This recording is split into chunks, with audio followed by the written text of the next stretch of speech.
Estoy en el libro de Hechos, capítulo 12, versículo 1.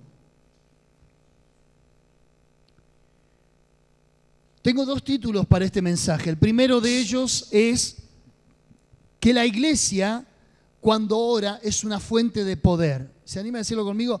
La iglesia orando es una fuente de poder.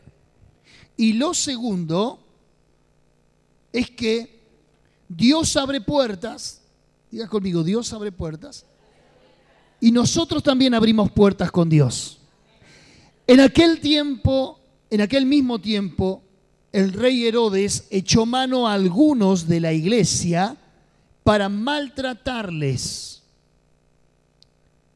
Y mató a espada a Jacobo, hermano de Juan, uno de los 12 discípulos de Jesús. Y viendo que esto había agradado a los judíos, procedió a prender también a Pedro. Eran entonces los días de los panes sin levadura.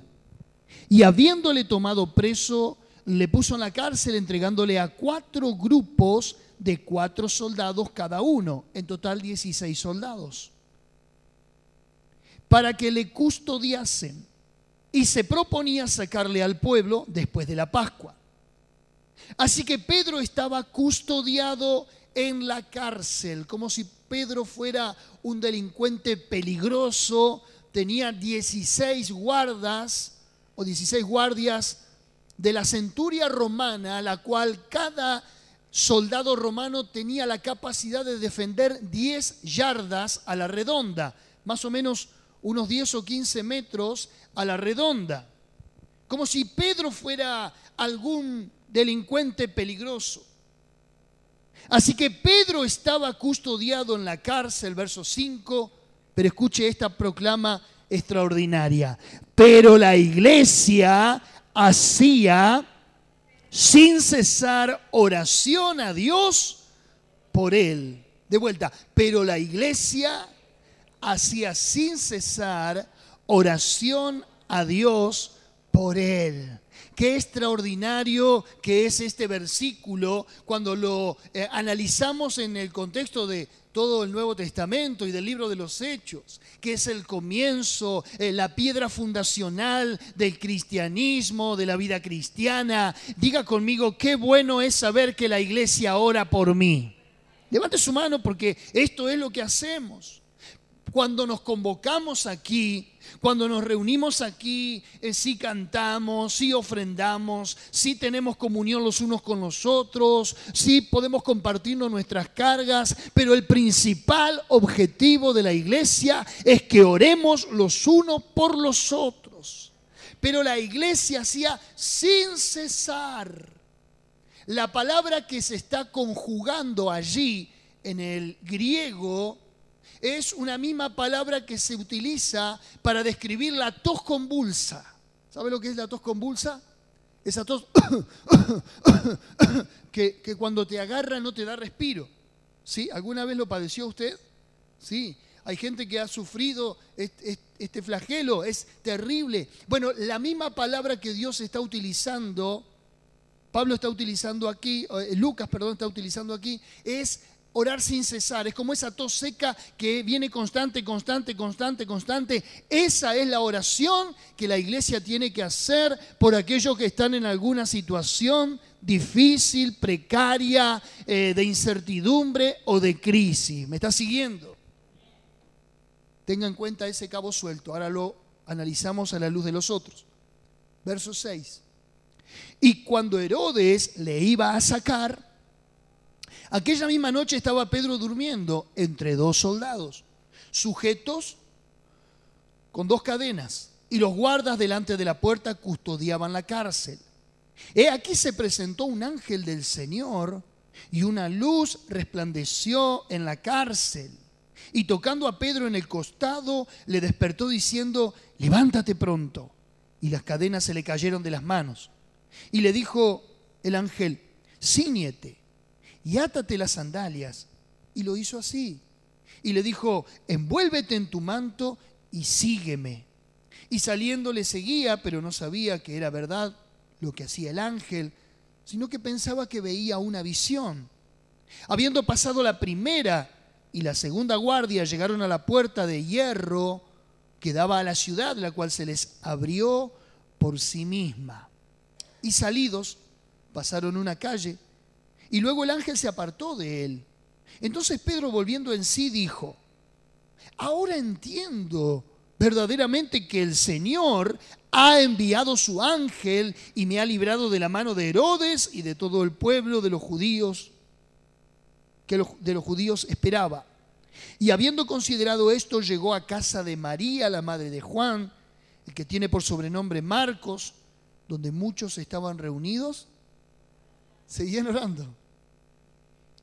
Cuando llamó Pedro a la puerta del patio, salió a escuchar una muchacha llamada Rode, la cual, cuando reconoció la voz de Pedro, de gozo no abrió la puerta, sino que corriendo adentro dio la nueva de que Pedro estaba a la puerta. Bueno, hubiera abierto. Y le dijeron: estás loca. Pero ella aseguraba que así era. Entonces ellos decían: es su ángel. Mas Pedro persistía en llamar. Pedro decía: no, soy yo. Abran.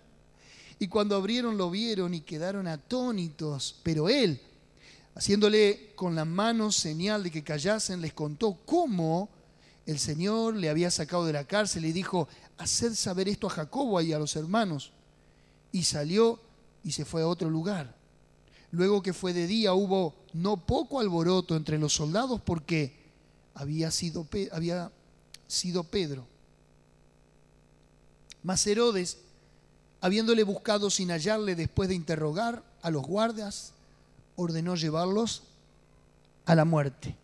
Después descendió de Judea a Cesarea y se quedó allí. Bueno, no hay mucho que pueda yo agregar al relato. Es extraordinario, milagroso. La oración de la iglesia es la palabra clave, porque es lo que luego desencadena todo el escenario que yo acabo de describir. La oración de la iglesia. El texto me da a pensar de varios puntos. Primero, une necesidades. Cuando hay una persona en necesidad, todos están orando por esa necesidad. Evita la muerte. Aquí evitó la muerte de Pedro. No pudo evitar la de Jacobo. Fue voluntad de Dios. Pero sí evitó la muerte de Pedro. Movilizó ángeles, la oración, ya que vino un ángel y hizo todo el trabajo y toda la labor espiritual. Rompe cadenas, la oración. La oración abre puertas.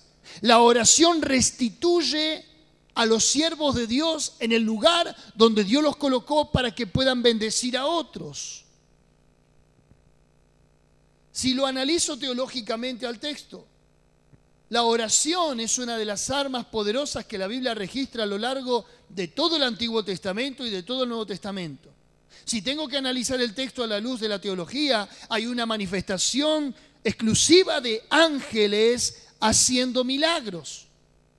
Si tengo que analizar el texto a la luz de la teología, vemos también la labor de la iglesia, lo que se llama eclesiología, lo que nosotros estamos convocados a hacer. Es extraordinario lo que el relato describe. Y cuando digo el primer punto, une necesidades, es lo que deberíamos hacer nosotros. Es lo que debería movilizar al cuerpo de Cristo, a la congregación, a que cuando hay alguien que está atravesando un infortunio, un momento de necesidad, en este caso era algo que irrumpió en la escena de la vida del apóstol. Él no estaba allí preso por algún delito que hubiera cometido, simplemente por predicar la palabra de Dios. Hermanos queridos, que estemos en la iglesia, que seamos cristianos, eso no nos hace evasivos a las crisis. Que estemos en la iglesia no significa que vamos a carecer de problemas. Que estemos en la vida cristiana no significa que vaya a estar ausente la angustia, la preocupación, que surjan situaciones inmanejables en la vida cotidiana. Nada de eso está contemplado en la Biblia. No dice que no nos va a pasar. Jesús mismo dijo: en el mundo tendréis aflicción, pero confiad, yo he vencido al mundo. Quiere decir que la iglesia va a atravesar por situaciones que podían ser contradictorias a la lógica humana. Pero no son otras cosas que situaciones con las que Dios trabaja en nuestra vida y en nuestra realidad. Cuando viene un problema, en realidad el problema no es nada para Dios en cuanto a resolverlo, pero sí significa mucho para Dios a ver cómo nosotros vamos a responder frente al problema. En otras palabras, Dios utiliza cada circunstancia para moldear nuestra vida, nuestro carácter, para pulir nuestro temperamento, para ver de qué materia estamos hechos, cómo está nuestra fe, cómo está nuestra confianza en Él, cómo está nuestra madurez a la hora de poder llevar adelante una crisis. El libro de Romanos capítulo 8, versos 29 y 30 dicen: y a los que aman a Dios, todas las cosas les ayudan a bien. No hay despropósito alguno. Si amamos a Dios, aceptamos lo bueno y lo malo. Sabemos que en todo vamos a llevar la gloria a Dios. Pero eso no nos deja fuera del cuadro de la oración. Aun cuando sabemos que Dios, con o sin oración, nos librará de la crisis, porque Dios nos ama y tiene un cuidado personal con cada uno de nosotros. La iglesia tiene que orar. La iglesia tiene que cubrir a sus hermanos en esa atmósfera de oración. ¿Cuántos dicen amén? No es lo mismo llevar una carga solo que llevar una carga compartida. Cuando alguien está orando por vos, alguien está clamando al cielo. Fue la oración de Daniel la que movilizó también el mundo espiritual. Capítulo 9 y 10 del libro de Daniel. El ángel le dijo: desde el día en que te humillaste delante de tu Dios, fue oída tu oración en el cielo, y a causa de tu oración yo he venido. Cuando uno ora, cuando uno se humilla delante de Dios, el cielo escucha. Ahora, evitó que Pedro corriera la misma suerte que Jacobo. La iglesia fue la que detuvo que el mal fuera mucho peor, que Herodes se cobrara otra víctima.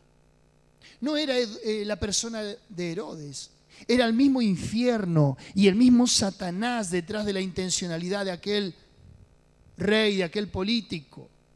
Quiero decirte que cuando a vos hay una situación que te acontece, no personalices la situación.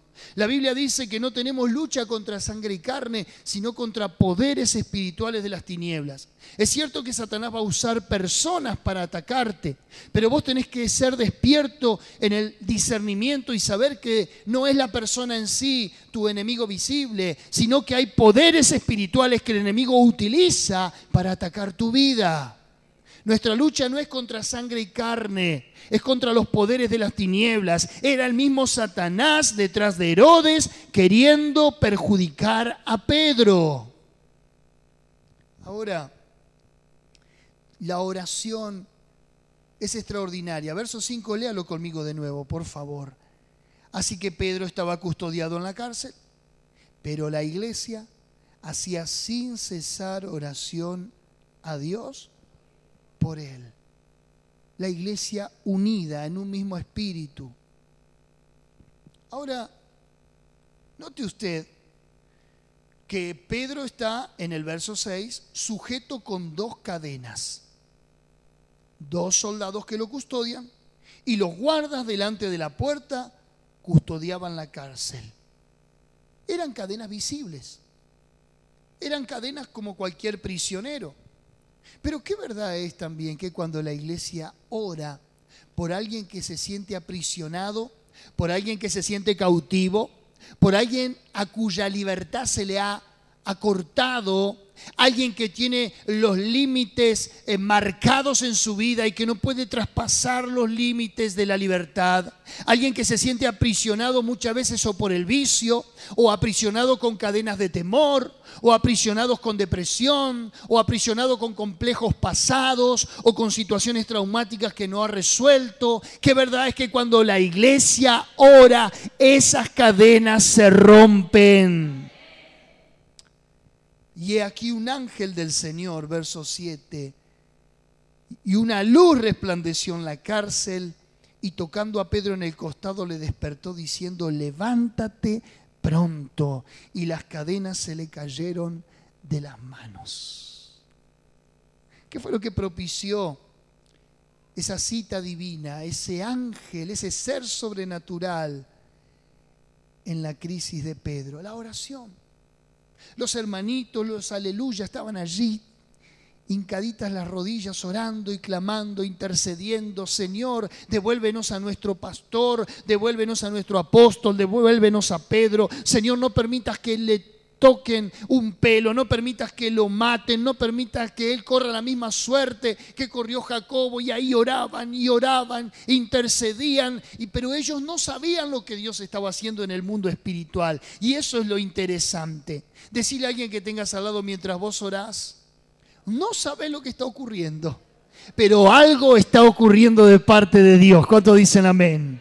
Vos que sabés si estás orando por tus hijos hoy acá en la iglesia y ellos están siendo librados allí afuera por algún ángel del Señor. Es increíble las cosas que Dios hace en el mundo invisible. Ahora, Pedro es asistido por un ángel gracias a la oración de la iglesia. ¿Qué hubiera sido de Pedro si la iglesia no hubiera estado orando? Es como que Dios ya había preparado todo ese cuadro y ese escenario. La iglesia orando, Pedro recibiendo un milagro sobrenatural en la cárcel, y el ángel le habla. Lo interesante es que Pedro piensa que está soñando, que está viendo una visión, pero no. Era el mundo espiritual materializándose en su realidad, en su necesidad, en su angustia. Hay que estar privado de la libertad. Hay que estar custodiados como si uno fuera un delincuente no habiendo hecho nada. Fíjese que ahí no tenían muchos problemas en matar a la gente. Los guardas corrieron esa suerte, descuidaron un recluso, descuidaron un preso. ¿Y qué les ocurrió? Los mataron. Los guardas respondían por la vida de ese que estaba detenido. Así que Pedro era uno más. Para la iglesia tenía valor, pero no para la sociedad. Para la iglesia y para los cristianos tenía Pedro una autoridad, un legado, una investidura, pero para los judíos era un hereje, era un sectario, y la misma suerte que corrió Jesús la podría haber corrido él también. Pero la iglesia estaba orando, y la iglesia es portadora de esa fuente de poder. No sabemos lo que Dios nos ha dado, no logramos hay veces entenderlo. Verso 9, y saliendo le seguía, pero no sabía que era verdad lo que hacía el ángel, sino que pensaba que veía una visión. Note esto: habiendo pasado la primera y la segunda guardia, llegaron a la puerta de hierro. A ver, ¿esos guardas no vieron nada? ¿O Dios le cegó los ojos? ¿O lo hizo invisible a Pedro? ¿Qué es lo más probable? Cabecearon en un momento y Pedro salió. Vaya a saber. Son cosas que Dios hace, no importa el cómo, ni de qué manera. Él burló la guardia y pasó por los diferentes lugares donde estaban los guardias. A mí me asombra esto. ¿A usted? ¿Tiene capacidad de asombro todavía? Bien, eso me gusta. Pero note este detalle.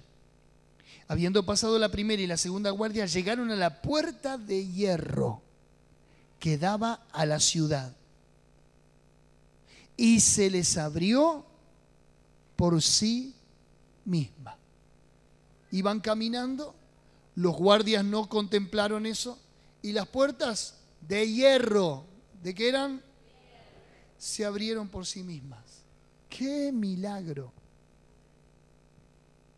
Ahora, hagamos un paralelo con esta puerta y hagamos un paralelo con el versículo 13. Cuando llamó Pedro a la puerta del patio, salió a escuchar una muchacha llamada Rode. Que esta muchacha, la verdad que, de la emoción, dilató la espera de Pedro. Hasta lo puso en riesgo porque ¿qué si lo salían a buscar por la calle? Lo iban a encontrar golpeando una puerta. Verso 16. Mas Pedro persistía en llamar. Abran la puerta. Pero yo quiero que usted analice esto. A ver, olvídese del ángel, del milagro, olvídese. Hay puertas que las abre Dios. ¿Que usted qué hizo? Nada. Hay puertas que se abren solas. Me llamaron del trabajo. En otros insistí y nada. Y de acá todo se dio de una manera. ¿Le pasó a usted a veces así? Y usted dice, esta puerta realmente la abrió Dios. Porque me cansé de intentar y lo único que tuve fue una negativa. Sin embargo, esto fue algo que se dio, que cuando las cosas a veces se dan de esta manera, uno hasta se asusta porque dice, ¿qué habrá después de esto? Y uno ya va como a la defensiva, ¿o no? Pero las puertas que Dios abre no las cierra nadie. Es más, Isaías dice, yo iré delante de ti y cerrojos de hierro haré pedazos y abriré puertas de bronce para que sepas que yo soy Jehová tu Dios. Diga conmigo, Dios me abrirá las puertas. Pero una cosa es cuando Dios nos abre la puerta, producto de ¿qué? De la oración. La oración abrió puertas para que este hombre escapara, para que este hombre no surgiera una tragedia en su vida. Pero después vemos otro escenario donde las puertas no se abrían solas. Las puertas, ¿quién las tenía que abrir? Bueno, sí, Rode. Pero la tenía que abrir Pedro, una persona. La tenía que golpear. Y cuando no se abrió esa puerta, ¿qué hizo Pedro? Persistía en llamar. Diga conmigo, hay puertas que abre Dios. Y hay otras que tengo que golpear yo. Porque de aquí podemos hacer dos enseñanzas diferentes. Primero, esperar que todo lo haga Dios. Y eso es un error. Y por otro lado, hacer todo yo y no darle lugar a que Dios también haga un milagro. Ambos extremos son malos. ¿Qué es lo que nos enseña la Biblia? Que nosotros tenemos que orar. Y que lo que sea de Dios va a ser de Dios y se va a dar de una forma bendecida y de una forma sobrenatural. Pero hay otras que después nosotros tenemos que poner el esfuerzo, la insistencia, la perseverancia, el esfuerzo, la insistencia. Y en esto creo que fallamos. Primero, en orar. Segundo, en nosotros hacer la parte que nos corresponde. ¿Hay alguien ahí? Estaba lindo lo del ángel, ¿no? Estaba lindo lo de las cadenas, lo de las puertas de hierro. Pero este pasaje es extraordinario. Primero porque vemos la unidad de la iglesia. Pero segundo, porque vemos la operación sobrenatural de Dios sobre la vida de sus hijos. No subestime el pasaje por sencillo, por simple que sea. Ni subestime mi exposición por lo que simplemente estoy repitiendo del texto. Para mí es suficiente revelación saber que este mismo cuadro acontece hoy en día a los que caminan con Dios, a los que hacen las cosas conforme al modelo de Dios. Y si hay algo que yo entiendo es que la iglesia tiene una fuente de poder inexplorable llamada oración. La oración es lo que cambia la realidad de la gente. La oración es la que transforma vidas. La oración es la que transforma circunstancias. ¿Cuántos dicen amén? Por eso es que no podemos no tener en cuenta esta arma poderosa que Dios nos enseñó. No sé lo que hubiera sido si la iglesia no hubiera orado. Miren el capítulo 13, y con esto voy cerrando, verso 1 y 2. Dentro del mismo contexto. Capítulo 13 de Hechos. Había entonces en la iglesia que estaba en Antioquía profetas y maestros. Dos ministerios en ejercicio. La iglesia tenía profetas y la iglesia tenía maestros. Los que enseñaban la palabra y los que revelaban la palabra. Bernabé, Simón, el que se llamaba Níger, Lucio de Cirene, Manaén, que se había criado junto con Herodes el tetrarca, y Saulo. Ministrando estos al Señor y ayunando, dijo el Espíritu Santo: apartadme a Bernabé y a Saulo para la obra que los he llamado. Entonces, habiendo ayunado y orado, les impusieron las manos y los despidieron. Y desde el capítulo 13 hasta el capítulo 28, vemos cómo el apóstol Pablo con Bernabé y otros discípulos llevaron el evangelio a todas las naciones conocidas, el mundo antiguo. Ahora, ¿dónde surgió el llamado? ¿Dónde surgió que el Espíritu Santo les hablara? Mientras estaban orando.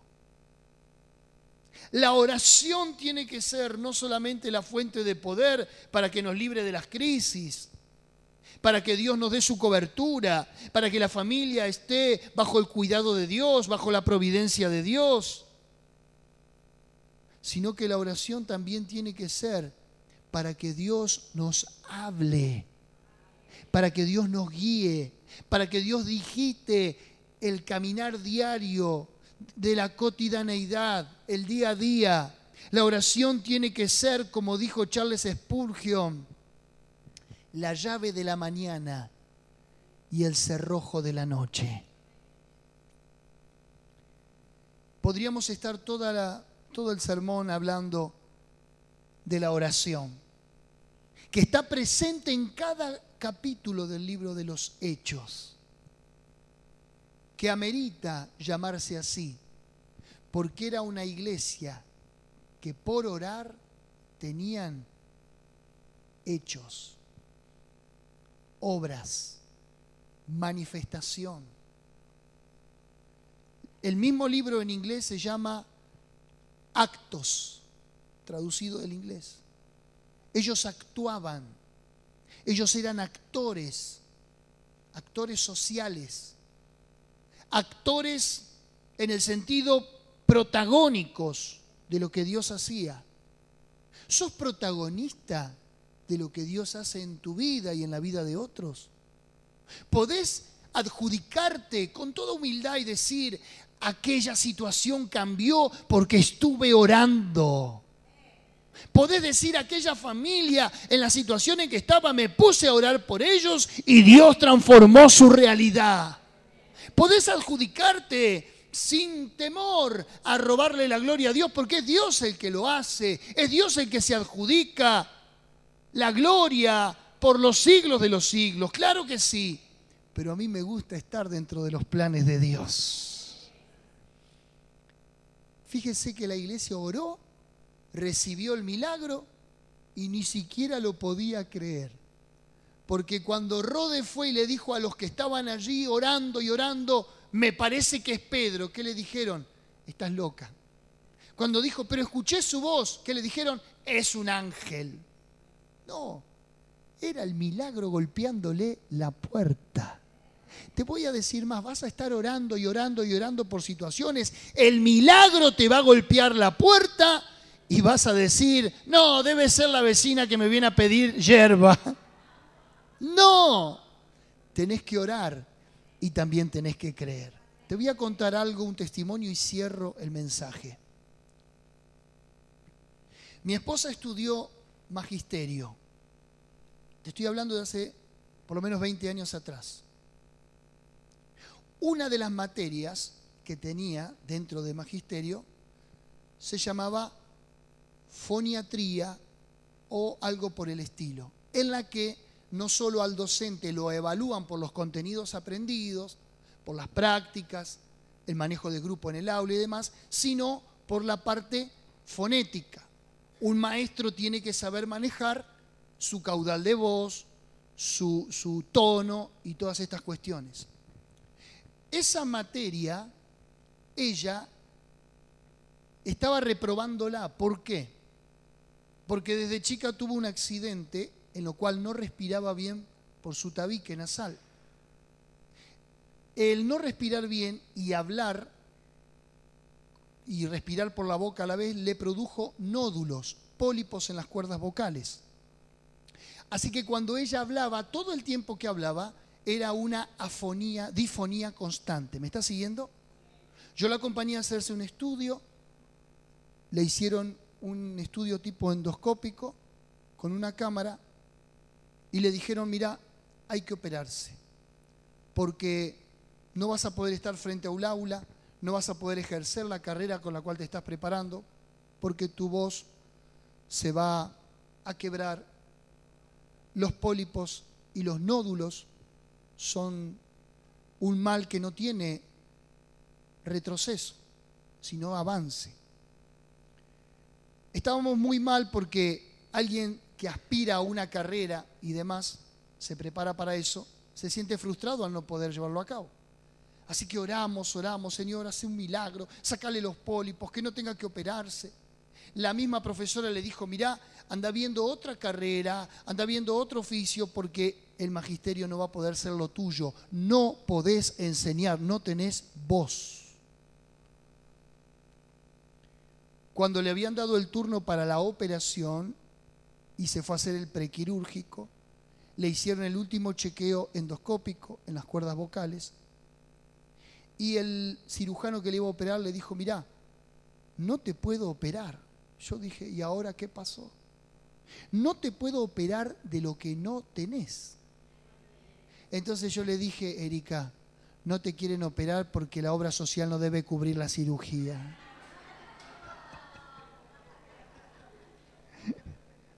Me dijo, pero ¿no estuvimos orando para que Dios haga un milagro? ¿Sabe cuántos años tiene la docencia? 24.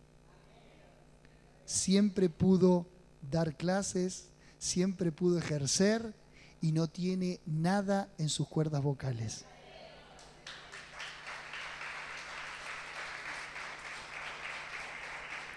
Cierro con esto. Hay puertas que Dios abre y hay otras puertas en las que tenemos que persistir en llamar nosotros. La iglesia tiene que orar y tiene que esperar que el milagro le llame a la puerta.